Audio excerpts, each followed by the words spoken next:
Good morning all of you. দূরভাস্করজি চ্যানেলে আপনাদেরকে স্বাগত। অনেকদিন পর আবার ভিডিও নিয়ে এসেছি আপনাদের সামনে। এবারে যেটা হচ্ছে আমরা তো সকলে ফিশ ফার্মিং করছিলাম, biofloc fish farming, bottom clean যাই বলুন, ট্যাঙ্কে করছিলাম, পুকুরে করছিলাম, পন্ড কালচার, হ্যাঁ, বিভিন্ন ধরনের ইয়েতে আমরা চাষ করছিলাম। খুব বেশি লাভ হয়েছে কিনা জানি না, যতটা ইউটিউবে প্রচার হয়েছিল ততটা হয়তো হয়নি, সেই নিয়ে অনেক আন্দোলন লড়াইও হয়েছে। কিন্তু এখন যেভাবে করতে হবে সেটা হচ্ছে একটা সংসার চালানোর জন্য কোনো একটা ফিশ ফার্মিং নয়, ফিশ ফার্মিং ছাড়াও আপনাকে যেটা করতে হবে একটা সমন্বিত কৃষি খামার, বুঝলেন? মানে একই সঙ্গে আপনি গোটারি করতে পারেন, ফিশ ট্যাঙ্কে মাছ রাখলেন এবং সেখানে কিছু হাঁস পালন করতে পারেন, বতক যেটাকে বলে, এবং তারপরেই আপনি কিছু মুরগি রাখতে পারেন। দেশি মুরগির ডিম খুব উপকারী, তাই কারণ দেশি মুরগির ডিমের চাহিদা এখন দিনের পর দিন বাড়ছে, কেননা আজকালকার ইয়ং জেনারেশন তারা জিম করছে, অর্থাৎ জিমন্যাস্টিক করছে, ব্যায়াম করছে, ব্যায়ামাগারে যাচ্ছে, তারা নতুন নতুন টেকনোলজি অ্যাপ্লাই করছে এবং সেই টেকনোলজি অ্যাপ্লাই করে বডি বিল্ডিংয়ের যে ব্যায়ামগুলো তারা করছেন, যোগা করছেন, যাই করছেন, তারা কিন্তু দেশি মুরগির ডিম বেশি করে পছন্দ করছেন। সুতরাং দেশি মুরগিকে ওপেন ন্যাচারে যদি আপনারা পালন করেন সেক্ষেত্রেও ভালো, এবং তার ডিম এবং মাংস দুটোরই উপকার পাবেন আপনারা। এবং সেই সঙ্গে যদি আপনারা গোটারি করেন, এ দেখুন আমি দুটো ছাগল নিয়েছি, একটা তোতাপুরি আর একটা হচ্ছে ওই সিরোহির ক্রস, ঠিক আছে, এটা তোতাপুরি। সেই সঙ্গে আপনি যদি ব্রুডার রাখেন, একটা পাঁঠা, যেমন ধরুন এইটা একটা বিটল, হ্যাঁ, এটা নাগরা বিটল আমি রেখেছি, এটা মাত্র দু দাঁতের পাঁঠা, এটাকে রেখেছি। এটা ক্রস ব্রিডিং করার জন্য আপনার ব্ল্যাক বেঙ্গল যে গোট, সেটার খুবই ডিমান্ড এবং গ্রোথ প্রচুর আছে, এবং বছরে 3টে থেকে 4টে বাচ্চা দেয়। এরকম ব্ল্যাক বেঙ্গল ছাগলের সঙ্গে যদি এর ক্রস করানো হয়, এই দেখুন এটা হচ্ছে বিটল, দু দাঁতের বিটল, দেখি এটা দু দাঁতের বিটলের হাইট প্রায় 40 সেন্টিমিটার, দেখুন।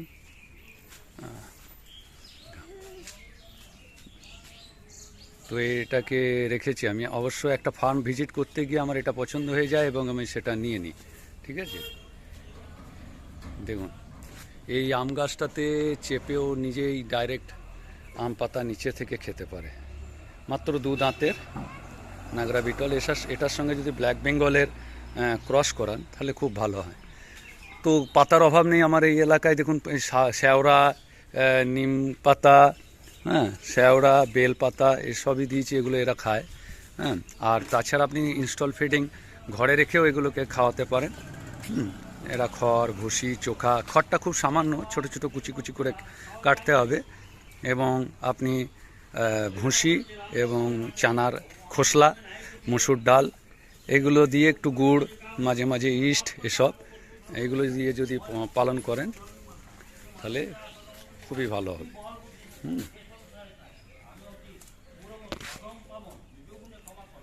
এই যে এদেরকে এখন পালা খেতে দিয়েছি আমি, এটা একটা তোতাপুরির বাচ্চা, দেখুন তোতাপুরি, মাত্র 3-3.5 মাসের বাচ্চা। আমাদের এই এলাকায় গাছপালার অভাব নেই, চারিদিকে দেখুন শুধু গাছ আর গাছ, হ্যাঁ। বট গাছ আমার ঘরেই আছে, আম গাছ আছে, হ্যাঁ, জাম গাছ আছে, নারকেল আছে, হ্যাঁ, কাঁঠাল আছে, বেল আছে, চারিদিকে শুধু গাছপালা। সুতরাং এই দেখুন সজনে আছে, সুতরাং আমার এখানে হরা ভরা, অর্থাৎ সবুজ শাকসবজির অভাব, আমার এখানে হরা ভরা মানে সবুজ শাকসবজির কোনো অভাব নেই, ঠিক আছে। দেখুন আমি আপনাদের আগেও বলেছি ফিশ ফার্মিংয়ের কথা, কিভাবে কনভার্ট করেছি আমি। ফিশ ফার্মিং যেটা চলার সেটা চলছে, ওতে কোনো অসুবিধা নেই। কিছু কালার ফিশ, কিছু আইএমসি, দেখুন বাঁশ ঝাড় আমার এখানে, দেখুন কাঁঠাল গাছ, জাম গাছ, বাঁশ পাতা, মানে সবই ছাগলে খায়, কোনো অসুবিধা নেই। আর এই দেখুন নেট দিয়ে ঘিরে দিয়েছি চারিদিকটা, এইখানে সমস্ত ছাগলগুলো ছাড়া থাকে সারাদিন ওপেন এয়ারে। এই বাঁশতলা দেখুন ছায়াও আছে, অসুবিধা নেই, প্রচণ্ড গ্রীষ্ম বলুন বলুন। এই দেখুন এই আমার ফিশ ট্যাঙ্ক, এই ফিশ ট্যাঙ্কটা এখন এই জন্য বন্ধ রেখেছি কারণ জলের গ্রীষ্মতে প্রচণ্ড অভাব ছিল। তো এই ফিশ ট্যাঙ্কগুলোকে একটা কায়দা করেছি, দেখুন এটা আমার ফিশ ট্যাঙ্ক ছিল, আপনারা আগেও দেখেছেন, এগুলো ফিশ ট্যাঙ্ক, এগুলো এক একটা ফিশ ট্যাঙ্ক দেখুন। তো এইগুলো এখন জলের অভাবে বন্ধ আছে। তো আমি কি করেছি, এই দেখুন নিচে এটা একটা ট্যাঙ্ক ছিল, এর নিচের দিকটা দেখুন আমি এই স্ল্যাব দিয়ে এটা দোতলা বানিয়ে দিয়েছি। এই দেখুন নিচের তলায় এই যে নিচেতে এই যতটা ট্যাঙ্ক ছিল 3.5 ফুট, ওই ট্যাঙ্কের ওপরটায় আমি স্ল্যাব দিয়ে দিয়েছি, দিয়ে নিচে একটা হাঁস মুরগির ঘর করে দিয়েছি। দেখুন এই দেখুন ভেতরে দেখতে পাবেন কিনা জানি না, তো এই ওপরে স্ল্যাব দিয়ে দিয়েছি, ঠিক আছে, নিচে চৌবাচ্চাটা স্ল্যাব দিয়ে এইটা হয়ে গেছে আপনার হাঁস মুরগির ঘর, ঠিক আছে, এটা হাঁস মুরগির ঘর হয়ে গেছে। আর এই ওপরে দেখুন এই স্ল্যাব দিয়ে দিয়েছিলাম, তার উপরে দেখুন একটা ঘর বানিয়ে দিয়েছি। এই ওপরে ছাগল থাকে, এইটা দিয়ে চেপে এই দেখুন এই ওর দোতলায় এই ওপরে ছাগল থাকে, নিচের যে জায়গাটা এই পোর্শনটা এটা চৌবাচ্চা ছিল। দেখুন এই লেয়ার পর্যন্ত চৌবাচ্চা ছিল, এই লেয়ার পর্যন্ত চৌবাচ্চা ছিল, তার তো স্ল্যাব দিয়ে ঢাকে এটা দোতলা করে দিয়েছে। এই উপরে ছাগল থাকে আর নিচে হাঁস মুরগি থাকবে। এই দেখুন এই ঘরটা, এই ঘরটা, এখানে ছাগল থাকে। যেমন ছাগল বাঁধার জন্য হুঁক লাগিয়ে দিয়েছি, এই নিচে দেখুন জানলা দুদিকে এমনভাবে জানলাটা করেছি, এদিকেও একটা জানলা এদিকেও একটা জানলা, সুতরাং দুদিকে দুটো জানলা, যাতে ডাইরেক্ট হাওয়া পাস হয়ে যায় এদিক থেকে এদিকে বা এদিক থেকে এদিকে, যাতে হাওয়া পাস হয়ে যায়। এটা ছাগলের ঘর।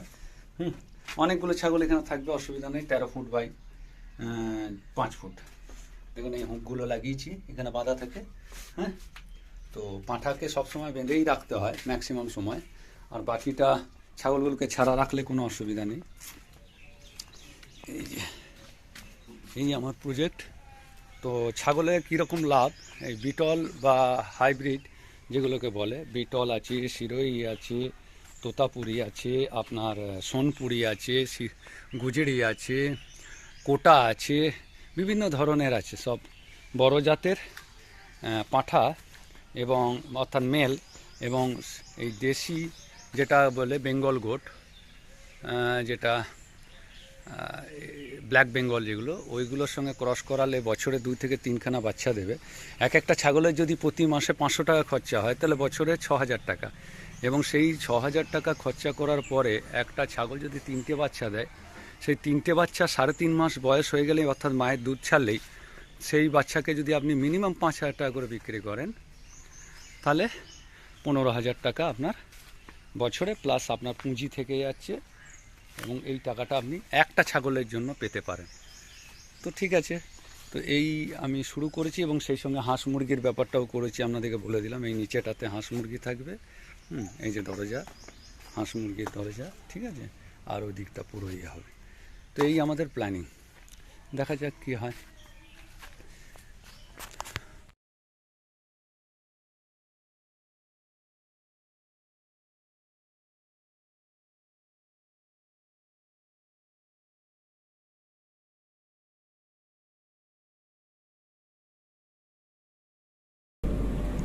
পাকিস্তানি নাগরা বিটল এর বৈশিষ্ট্যই হলো এর হাইটে অনেক লম্বা হয়, এবং দুধাতের ছাগল। এটা এখন এইমাত্র আমার কোমরের হাইটে আছে, এটা আমার একদম মাথার হাইট পর্যন্ত হয়ে যাবে, আমার সম হাইটে। এরা চওড়ায় খুব একটা বড় হয় না, কিন্তু লম্বা এবং গর্দান এদের অনেক লম্বা হয়। ঘোড়া প্রচণ্ড তেজ, এগুলো তেজ সম্পন্ন, মিনমিনে হয় না বা দুর্বল বা মানে ছটফটে কম এরকম ব্যাপার না, এটা সবসময় তেজ থাকে। দেখুন সবসময় ছটফটে একটা প্রাণবন্ত ব্যাপারটা এর মধ্যে আছে, এবং ফুর্তি থাকে এদের মধ্যে সবসময়। আর একটু তেজ আছে, এটা প্রচণ্ড তেজ আছে, ঘুরিয়ে গোতাতে আসে, এবং তার তেজটা পুরুষের যে পুরুষালী যে ভাবটা, সেই পুরুষালী তেজটা কিন্তু আপনি এর মধ্যে দেখতে পাবেন। আর এরা উঁচু ডালে সবসময় মাথাটা ঘোরাতে থাকে, যে উঁচু ডালের পাতা পেলে এরা খেতে বেশি পছন্দ করে। নিচে মাথা নিচু করে খাওয়া এরা একটু ধৈর্য হারিয়ে ফেলে অনেক সময়। এদের প্রচণ্ড রাগ আছে, এবং সেই রাগের কারণে মাঝে মাঝে আপনার ওই খাবারের যে পাত্রটিকে উল্টিয়ে দেয়, লাত মারে, বা তার উপরে পা দিয়ে ঠোকে। অনেকটা ঘোড়ার যা চরিত্র, পা দিয়ে ঠোকে জমিতে, আর রাজকীয় একটা ভাব, অনেক সময় কী হয়, খাদ্যের পাত্রটাকে উবুর করে দিয়ে তারপর সোজা খাড়া দাঁড়িয়ে থাকে। এই দুটোর মধ্যে দেখুন একটা আছে খয়েরি রঙের, বাদামি রঙের, সেটা হচ্ছে তোতাপুরির, যেটা মেয়াতি তোতাপুরি বলে। এবং আরেকটা তার পাশে আছে দেখুন দোআঁশলা। এই দোআঁশলাটাও সম্ভবত আপনার দোআঁশলা মানে দেশির সঙ্গে ক্রস করা আছে, শিরোহির ক্রস আর কি। তো এই যে এটা যেটা দেখছেন সাদা কান, এটা শিরোহির, এটা ক্রস আছে তোতাপুরির সঙ্গে। তো এটারও প্রচণ্ড তেজ এবং ফুর্তি, এবং এক কথায় এটা খুব প্রচণ্ড বদমাশি করে আর কি, যেটা বলে মানে বাড়ির লোককে অতিষ্ঠ করে রাখে।